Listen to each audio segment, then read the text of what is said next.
Hello, Canucks fans, and welcome back to another episode of the Canucks Conversation. My name is Dave Guidrelli. I am joined by Harmon Dial, our technical producer. The man at the controls is Grady Sass. Thursday, December 7th edition of Canucks Conversation. Before we get into tonight's game with the Minnesota Wild and the Vancouver Canucks, we need to tell you that today's episode is a presentation of the Vancouver General Hospital Millionaire Lottery. You've got until midnight, Friday, December 8th, to get in on the VGH Millionaire Lottery Christmas bonus draw, which includes a $40,000 vacation package from Travel Best Bets, or a 2023 Hyundai Elantra Luxury Hybrid, or $33,000 cash. With your VGH Millionaire Lottery tickets, you get in to win of 10 grand prize options, including home packages in Vancouver and the Lower Mainland, the Okanagan, Vancouver Island, or you can take $2.7 million in tax-free cash. Don't forget to get your 50-50 plus tickets, where you can win half of BC's biggest jackpot. It can grow to 2.4 million, so don't miss out. We all need VGH, and VGH needs you. Every ticket purchase supports VGH and the UBC Hospital Foundation. With your Millionaire Lottery tickets, you are supporting more than just hospital care. You are supporting you and your loved ones who need it most. Order your tickets toll-free at 1-888-445-5825, in person at London Drugs, or online at millionairelottery.com. 19 plus play. Know your limit. Play within it. Tyler Myers, by the way, must have won the NHL free agency millionaire lottery. I was gonna say, do you need like an inhaler after that? Because that was quite the ad read there, Quad. It's a long ad read. I typed it out before the show, and I don't run through my ads. I just go for it, and that was me going for it. Now you're gonna win the millionaire lottery just because of that. Yeah, and I did run out of breath toward the end of that. Speaking of which, Andrei Kuzmenko on the fourth line tonight against the Minnesota Wild. We're trying not to date ourselves too much, but we kind of expected this with our conversation that we had yesterday. Yeah, there was a sort of debate where some people were wondering whether he was going to get scratched for the game tonight. And I remember being on the show yesterday and saying, no, you want to manage the relationship. And I think the perfect middle ground where you want to send a message, but at the same time manage the relationship, is to shelter him at 5-on-5, play him in a fourth line role, shuttle Nils Höglander up to a top six role, and keep him on the first unit power play, so that way he's still getting his offensive touches, especially because it's not as if the Canucks have a ton of viable alternatives for PP1 if you scratch Kuzmenko. And again, I just think it strikes the perfect middle ground. We'll get the morning skate lines in a second here, but we should mention that we do know, based on morning skate, I think courtesy of Brendan Batchelor, that Kuzmenko is going to be on the first power play unit. So noted listener of the show, Rick Tockett, basically is doing exactly what you suggested was the right course of action yesterday. Also with that, actually, let's get these lines up here, Grady. Also with it, Nils Höglander getting the promotion as we expected, but we were going over these this morning, Harmon, and you noticed something with regards to Phil DiGiuseppe that might suggest a bit of a shorter leash for Nils Höglander tonight. Yeah, that's the only thing I'm worried about with Höglander is you've got PDG drawing back into the lineup in a fourth line role, but would it shock you if, let's say, the Canucks have a lackluster first period, the top six isn't really going, and to shake things up, Tocchet sends PDG back up to play with Miller and Besser, who Tocchet has previously liked in that spot, and then shuttles Höglander back into a fourth line role. I hope that's not the case. I hope Höglander gets a legitimate opportunity, an extended look to find success there, because sometimes it takes a bit of time to build chemistry, especially with how dynamite he looked with those other two in the third period of that Devils game. But it is something that was percolating in the back of my mind was, okay, I love seeing Höglander in the top six. I'm really excited to see how he performs with that shot. But how long is that leash ultimately? And that's another thing. The last time Phil DiGiuseppe played was November 22nd at Colorado. Did not play a lot in that game. And we were looking at, I misspoke. The last time was the 30th against the Vegas Golden Knights. Didn't see a lot of ice time. His ice time, we saw it through the month of November just kind of drastically decrease until he was working his way out of the lineup. And when Tocchet originally spoke about PDG going into the press box, we talked about how the things he was doing so well was getting in on the forecheck. And obviously that's something that Taka doesn't like about Kuzmenko as well, but you have to assume that for a guy like PDG who has had to fight for everything he's ever been given at the NHL level is going to come in tonight with, fire under his rear tonight. You have to think that. So further to the point of Nils Höglander having a shorter leash, you also have to think that Phil DiGiuseppe is going to be working his tail off to try to show he deserves a spot in that place where Nils Höglander now finds himself. And the reason Höglander's had success in the third period, and the key to him sticking in that top line role, if you want to call it, with Miller and Besser, is exactly what PDG was bringing to the table, which is ferocious forechecking. And if anything, there are times when Höglander, he may not have the, like, watching DiGiuseppe on the forechecks, he's intelligent in terms of his angles, his stick work, his routes. He's really surgical about it. He's really technical about it. But Höglander has a speed advantage where he can just come flying in like a wrecking ball and cause destruction, has that tenacity. I like to call him an Energizer Bunny. And really that's going to be the determinant of whether that line is successful, whether that line spends a lot of time in the offensive zone. And it's also going to be a fascinating sort of mental test for Höglander in the sense that sometimes when you're finding success in a fourth line role, it isn't as daunting because your role isn't necessarily to produce offense. You don't have the pressure and the expectation to do that. It's more just be reliable, create energy, play with speed, and as a byproduct, you sometimes end up creating a lot of offense, as Höglander has done. But sometimes when young players then get shuttled up into a top six role, they feel the pressure of, okay, now I'm playing with Miller and Besser. These guys have been producing. And sometimes they can stray away from their game a little bit because there's the expectation of, oh, now I got to create points. I got to help drive offense. And I think I'm sure the coaching staff, a big part of their message to Höglander is going to be, yes, you're being elevated up the lineup, but don't change anything about your game. Don't put any of that pressure on yourself. Keep playing exactly how you have been, because that's going to be how you're going to excel in this role. Especially when you got to see him in that role, excelling in that role toward the end of the last game that they played against the New Jersey Devils. When he was there in third period, he looked like a dog on a bone on the forecheck, and that's exactly what you want to see from him. Before we get to Kuzmenko, one quick lineup note that we need to get out there. Casey DeSmith makes his first start since November 25th. If you recall, that was the game in San Jose that the Canucks lost by a final score of 4-3. Casey DeSmith making 18 saves on 22 shots in that game. I'll talk about this a little bit. Yeah, go ahead. No, go ahead. You go. You're the goalie guy. Well, the thing that I was going to say was the conversations that we were having at the start of the year when DeSmith was starting almost every other game, regardless of if it was a back-to-back or not. We were talking about how huge that was for Thatcher Demko and his workload, where in years past, that's never been an option for the Canucks. We've never seen a backup goalie utilized like that in this city for quite some time. I mean, when was the last time they tried to do it with Braden Holtby? It wasn't successful, and Demko ended up becoming the starter that year anyways, but we hadn't seen them split starts the way they were at the start of the year between Casey DeSmith and Thatcher Demko.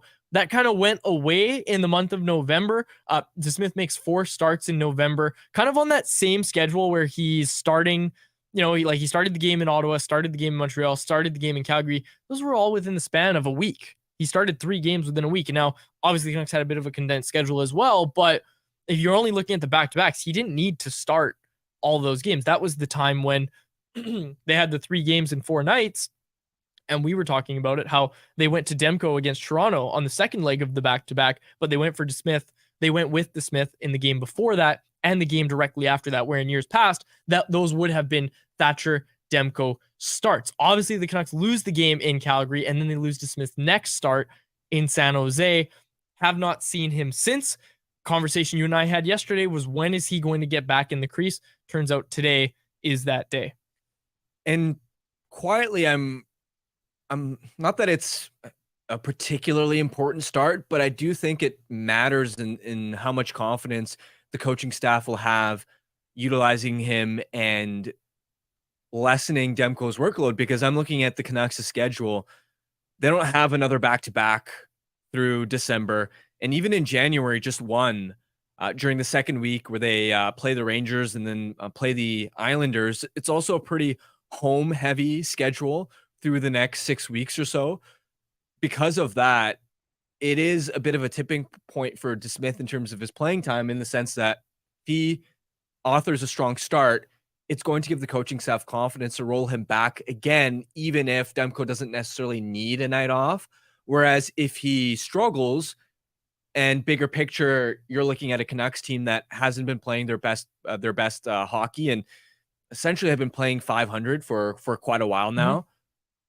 There might be more incentive then for the coaching staff to ride Demko even heavier. And again, even looking through February, it's not until the 19th where they get another leg of back-to-back. So right up until February 18th, you've only got one back-to-back. Yep. And you've also got the holiday break mixed in, which is going to give everybody a few days off as well. So I do think this is an important start in determining DeSmith's playing time over the next couple months. If you're DeSmith and the coaching staff, everybody wants to avoid a Yaroslav Halak situation where you're riding Demko so hard that the goaltender is now upset that he's only playing once a month, once every 6 weeks. It ended up being for Yaro Halak. You obviously want to avoid that with Casey DeSmith, but at the end of the day, it's also going to be up to him, right? The way he was playing at the start of the year, it gave the coaching staff that confidence to play him in those 2 games when they had the 3 games in 4 nights. He played 2 of those games. If that happened right now, I don't think we'd see it, but I am happy to see that the coaching staff is still going with DeSmith and they're not getting into that Yaro Halak syndrome where they're like, we got to play our starter. We need to get some wins here.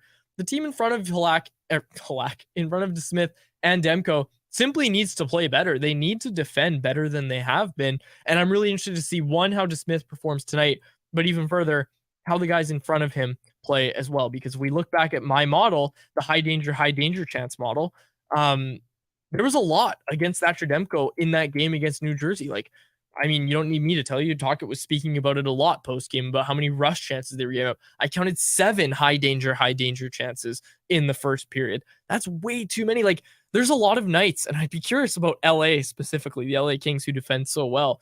There's a lot of nights where an NHL goaltender will face 7 high danger chances in an entire night. Thatcher Demko faced that in the first period.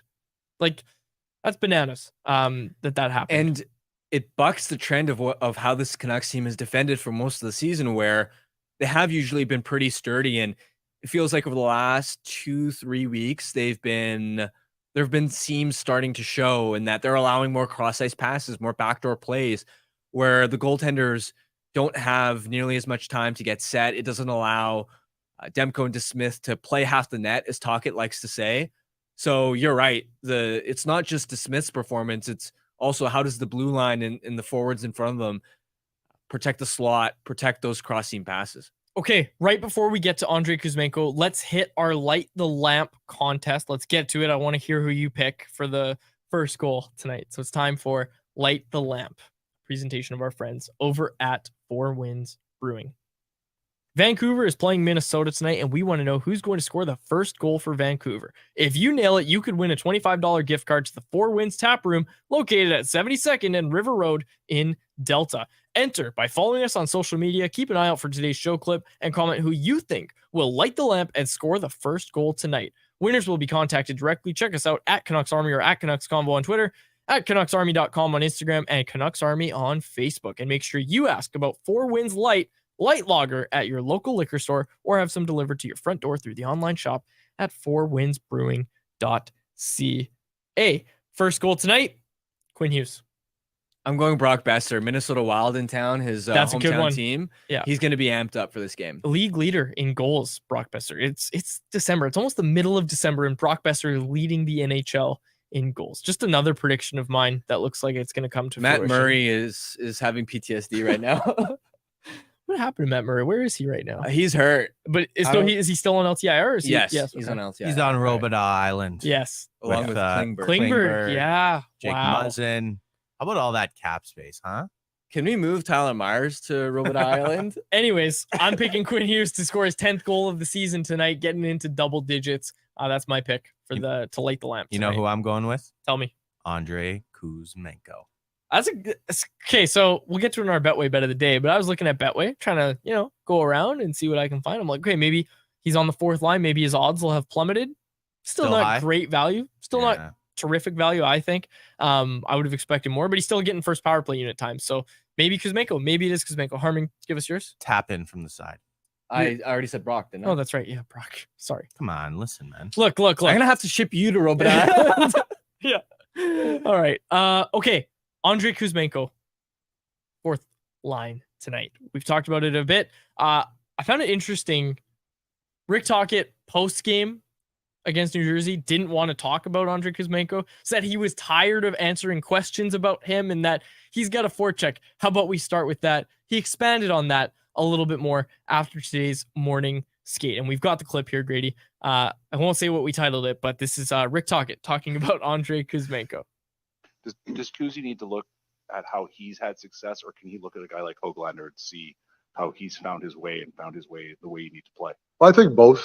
I think looking at his shifts or looking the way you practice, there's too many times where it's just not Kuzi, a couple other guys, but Kuzi mainly, where he should be the first guy in the forecheck, and for whatever reason, he always ends up behind everybody, and you can't play that way. The odd time you make a wrong read, I get it, because it makes the other guys in your line play slower. If you're F3 and he's going behind F1, now F3 doesn't know, what do I do now? But if he is the guy first on the puck, F3 knows exactly where the puck's going, then he can be aggressive. So that's why, when you look at a guy like Miller, when he plays with guys who play with pace, it really helps Millsy's game. But if he plays with guys that are a little slower, he's going to struggle. So that's why it's very important that Kuzi understands that if he's F1, he's got to be F1. You can't be F2 or F3. He's got to push the pace. Push the pace. Be F1.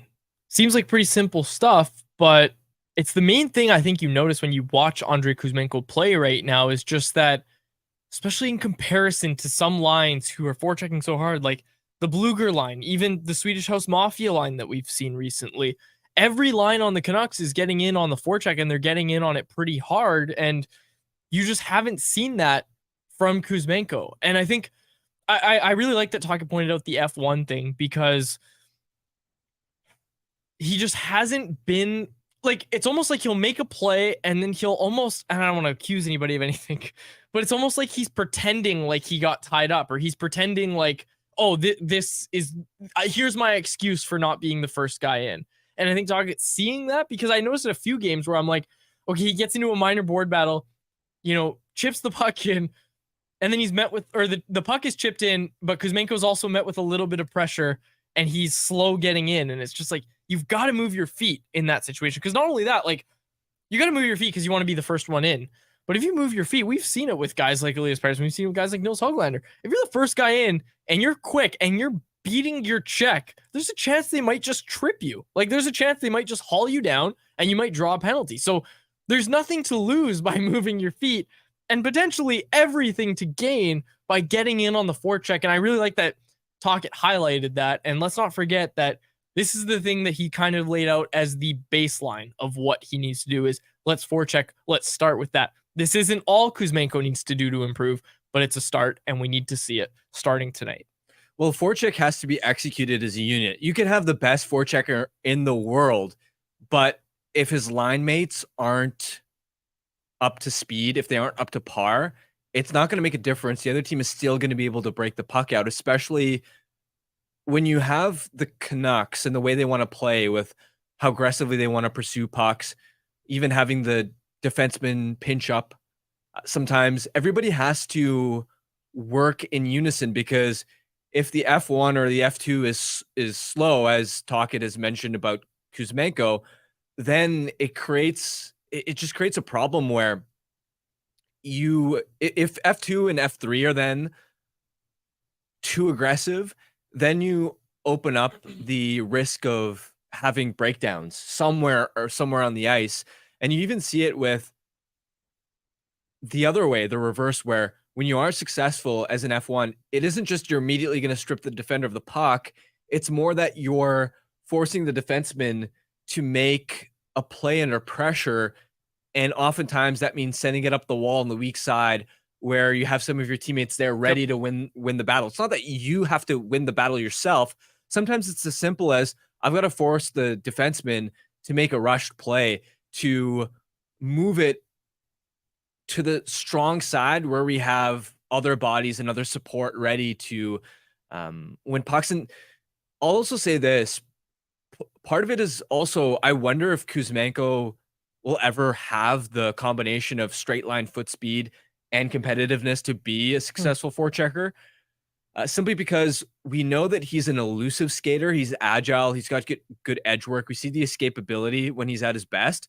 But in a straight line, he's definitely not the fastest guy. And you definitely see that when he's trying to chase the puck, where he just looks lethargic at times. He doesn't have pop, acceleration, energy. And he doesn't, he's not a particularly competitive guy away from the puck. But that's not an excuse either, because you can look at Brock Besser, for example. Brock Besser doesn't have the foot speed. You wouldn't look at him when he broke into the league as he's the most competitive guy away from the puck, but he's made so many strides in that area on the forecheck with how many wall battles he wins, he always being in the right spots. You see an extra level of urgency this season. And of course, you're seeing how it also translates to offensive success. So if you're Andrei Kuzmenko, yeah, you're not going to be Sam Lafferty or Nils Höglander or Ilya Mikheyev because you just don't have that type of speed. But you should be watching tape of Brock Besser and seeing, okay, this is Brock's pattern recognition. This is how he makes reads. This is the type of urgency he's playing with, and seeing if you can emulate some of those qualities. Okay, a lot of good stuff in Scenes from Morning Skate today, courtesy of our pal Jeff Patterson over at Canucks Army. The Wild have been quietly surging, it feels like, since they fired Dean Evison and brought in John Hines. They are looking for their fifth straight victory under head coach John Hines this evening. What are the Canucks expecting from the Wild tonight? Yeah, I mean, Boldy's gotten hot again, and really they needed the top of their lineup to start producing, which is massive. I don't think the penalty kill has been nearly as disastrous in the last and costly in the last few games. But still, when I'm looking at it from the Canucks' perspective, Vancouver has to win its even strength matchup with the top six lines. Like the Pettersson and Miller lines have to come out on top, because I'm looking at Kirill Kaprizov, and for much of this season, he's been playing through injury. It's sort of been like, how the last 15 games or so, Pettersson has really been struggling at even strength, and we've suspected that he's been laboring. That's exactly what Kaprizov's been going through, except it's been the entire season. And Kaprizov also doesn't have the highest end line mates. He has struggled with his puck management at times. He struggled defensively. And even though Kaprizov has 5 points in his last 3 games, and you'd think, oh, he's back, quietly his line has only scored 1 5-on-5 goal in the last 5 games, and they've been getting outshot and outchanced. It's not just, oh, they're creating lots of quality looks and they're not burying it. They're legitimately getting outplayed, which has been a theme for the entire season. He's not the same game breaker that he is right now, which to me means that this has to be a night where you don't have a Jack Hughes to sort of necessarily worry about at 5-on-5 or Jesper Bratt. It's not as if you're going up against the Avs with McKinnon and Rantanen, and who knows, maybe this is the type of game where Kaprizov has had some points recently, so maybe his even strength game starts to turn around as well. But to this point, it hasn't been there. So I'm looking at the Canucks top 6, and I'm really hoping that they can win their 5-on-5 matchups. Yeah. Since the coaching change, the Wild have outscored their 4 opponents 18-5. So you're going to have to contest with them as best you can. And look, like you just laid it out, I don't want to just repeat what you said, but this feels like another get right game for Elias Pettersson and his line potentially against the top 6 of the Wild. And you're going to need both lines. You're going to need both lines in the top 6 to be going. Okay, let's get to anyone else as we have a shorter show on this Thursday afternoon. It's time for anyone else, presented by DoorDash. It's our listeners' chance to get involved in his up in the YouTube live chat. It's also our listeners' chance to get 25% off and 0 delivery fees on their first order of $15 or more. That's right. For a limited time, our listeners can get 25% off and 0 delivery fees on their first order of $15 or more when they download the DoorDash app and enter code NATION25. That's all capital letters, NATION, and the numbers 25. Offer valid in Canada's exchange. Terms do apply. Okay. What do Need we an got here? inhaler after that one? Of course I do. Speaking of which, no, I'm not going to make a Kuzmenko joke twice in the same show. Okay. This one. I'll read part of this one. This one, I don't know how to pronounce his name. Hooper? Hooper. Yeah. He's a toxic, which is his nickname for Rick Tocchet, I should say. Toxic needs to go. Kuzi is a star, but Toxic has blown his confidence with his relentless bullying. He did it to Höglander last year, and then he called him a name, which I'm not going to repeat. We thank you, Dan Milstein, for. Well, I was going to say that too. Yeah. Sounds like Dan Milstein is a burger. Dan Milstein gets in the YouTube live chat. No, it's appreciate the contribution. I don't know if I agree with that. Like to some extent, it is the coach's responsibility to get this player back on track, and I don't think I disagree with the way he's going about it. I also don't think the Canucks are deep enough, nor is Kuzmenko good enough to just weather the storm where he doesn't have to play defensively because eventually he's going to return to his 40-goal form. The Canucks aren't deep enough for that. Like, we spoke about it yesterday, how much the bad play of his line mates is affecting Elias Pettersson at 5-on-5.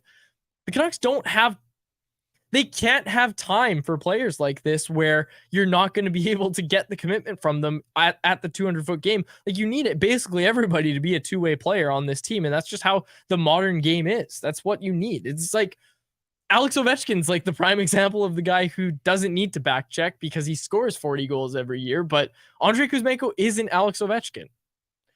But also, big picture, you have to also straddle a line where, as a coaching staff, and this is why I didn't want Kuzmenko to be scratched for this game, is you have to walk the fine line where you can't just say, well, I don't need this guy. He's not part of our solution either, because let's be honest, given the lack of, like, I don't want to say a lack of really high-end top six players, but if Kuzmenko's not part of the equation, it is a pretty thin top six. I mean, we're talking about Sam Lafferty being in that spot. Nils Höglander is getting an opportunity, but we'll see if he's a full-time fixture there.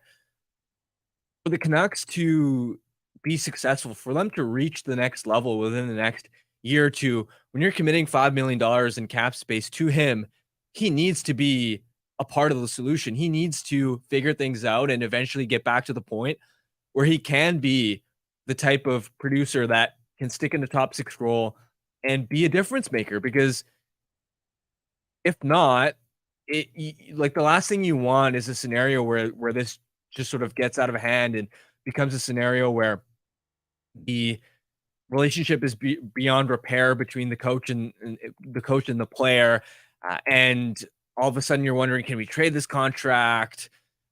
Do we? I also wonder, does he have some form of trade protection? Because yes, I believe he has a no trade clause, but it's a limited, 12, limited 12-team no trade list. Right. So that immediately, like, you have to think multiple steps ahead, because if this gets worse, and he also has a limited no trade list, there may not be sort of an exit option, and you've got him beyond this season. So you've got to be careful not to go too hard on him either, and damage the relationship beyond repair. Yeah, and also, yes, every player needs to be reliable sort of defensively, but at the same time, not every player can be a complete all situations two-way stud. I also just want to say Rick Tocchet is very far from being a toxic coach in my mind. I think Rick Tocchet's a fantastic coach for this day and age. Wyatt Arndt had a really good write-up for us over at Canucks Army about this, how he's kind of he's an old school player. He's a bit of an old school coach, but he also has that modern day approach. I also just want to point out, when Adam Johnson passed away, Rick was ready to talk about how he was supporting Carson Soucy, how he was supporting Sam Lafferty, two players of his who had a relationship with Adam Johnson in the past, and how to support those guys. And he opened up about how he deals with grief. And I'm sorry, but if you're an old school toxic coach, you're not giving an answer like that. And that's just one example that came to mind. I don't have a lot of time for anybody suggesting Rick Tocchet is toxic because he's benching a player because he can't back check or forecheck. I don't have a lot of time for that. The other thing I'll say, sort of related to that is, yes, Tocchet has sort of this reputation for being really hard on guys, but you watch him coaching on the ice, he's not barking, or yelling or shouting. He's teaching, yes, but a lot of times it's in a really positive, uplifting sort of tone. It's you're not getting like a John Tortorella or a Daryl Sutter. It's not even. I shouldn't even lump Sutter and Tortorella together because Tortorella does it infinitely better than Sutter did. But the point is, yes, he presents the image of being a hard, tough coach, but watching him on a day-to-day basis, it's not as demanding as you may believe. Yeah. Okay, let's see what else we have in the anyone else. Grady, you said we had one from Facebook. Do you want to just chime in and tell us what it is? Because we can't see the Facebook chat during the show. Yeah, it's Christopher on Facebook saying, why isn't PD being talked about? He has been invisible. Christopher, you got to go listen to yesterday's show, man. We spent like 20 minutes on this. Well, quickly recap. I came guns a-blazing talking about how PD's been invisible. Harmon brought up a really good point that a lot of it has to do with his wingers. We saw Dakota Joshua. We saw Sam Lafferty get that shot late last game with Elias Pettersson and how he immediately looked better once he got those guys on his line.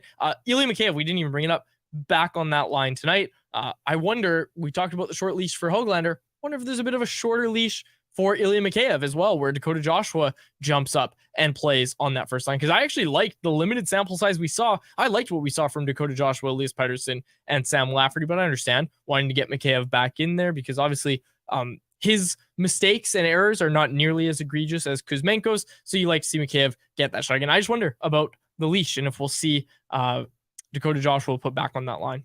Yeah, and of course, to sort of circle back to what we said yesterday, it's not just the winger aspect. Yes, Pettersson's been struggling. He's been underwhelming at 5-on-5. He's also probably laboring through an injury right now. And as I sort of referenced a number of examples yesterday, like McDavid before the last 7 games or so where he's really heated up. Draisaitl, Kaprizov, another example. Matthew Tkachuk, Austin Matthews. So many examples of superstars that haven't been lighting the world on fire. Sometimes guys just go through stretches like this, and I'm confident that Pettersson will get through it, as frustrating as it is to see him not look as dynamic and dangerous as we're used to seeing him. Corey Anderson jumped in the YouTube live chat and said, oh my goodness, guy is top 6 in scoring, 5 points in 3 games, best player on the ice in Montreal, clearly has been playing it not 100%. People need to give EP40 a break and get off his back already. This narrative drives me nuts. Okay, let's get to another anyone else here. This one from RP88. Do you think the Canucks power play has become more predictable for some teams? Might be a reason why they're not scoring as much lately. I think they were a little stagnant in the New Jersey game.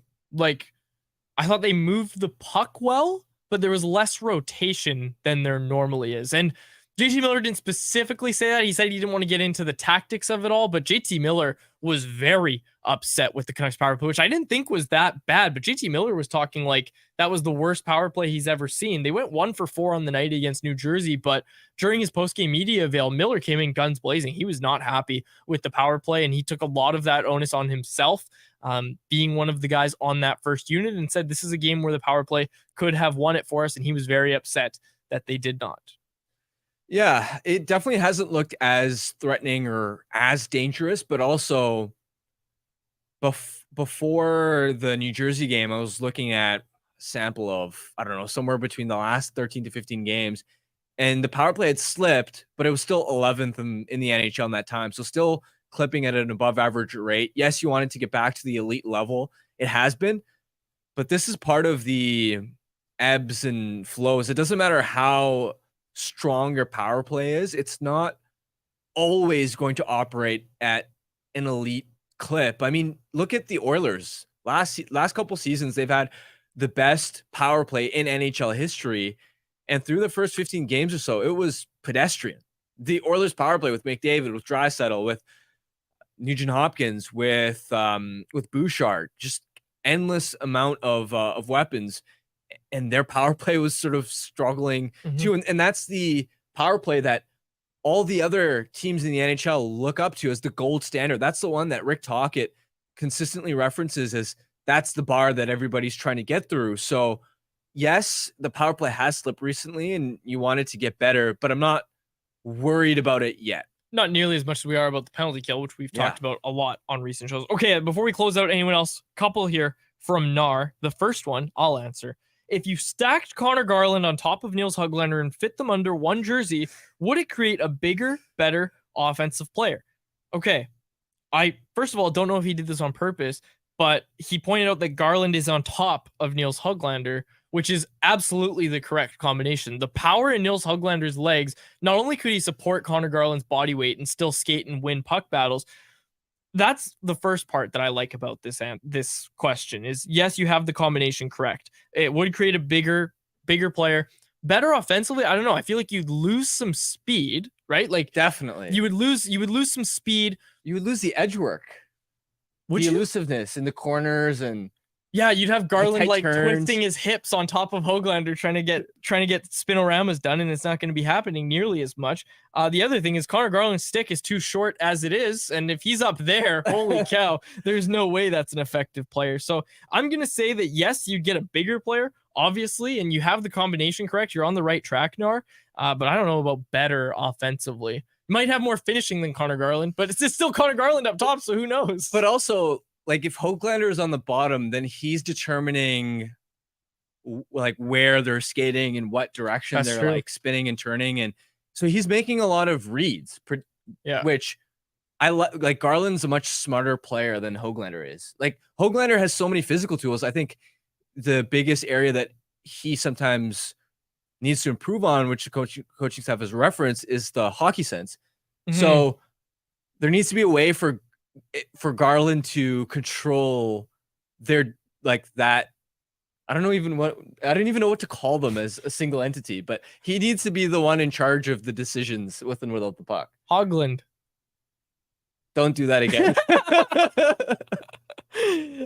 Just to be clear, the best possible combination would be JT Miller's legs with Elias Pettersson on top of him. Like Elias Pettersson on JT Miller's back. That's a ginormous player, first of all. He's got the hands of Elias Pettersson, and he's going into Pettersson goes into board battles hard. They'd still have the reverse hit. That would be the best option that you could come up with, I think. I don't know, but you need Quinn Hughes' skating. Like Quinn for a no, I don't know, man. For a forward, I don't know. But if you've got the extra, if Miller's got the extra weight of, but can PD Quinn on him- Hughes support Elias Pettersson on his shoulders for 60 minutes? I don't think so.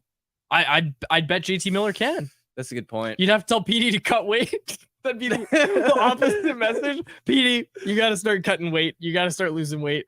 Back to your rookie season. We want people to start taking pictures of you in your shoulder pads again and say how slight you look. We want that to start happening again. Okay. The last one from Nar that I want to get to. Does Myers get traded this season? Let's hear your bets. I say no. We've said no before. Yeah, I say no. Okay. I bet that look, let me put it this way.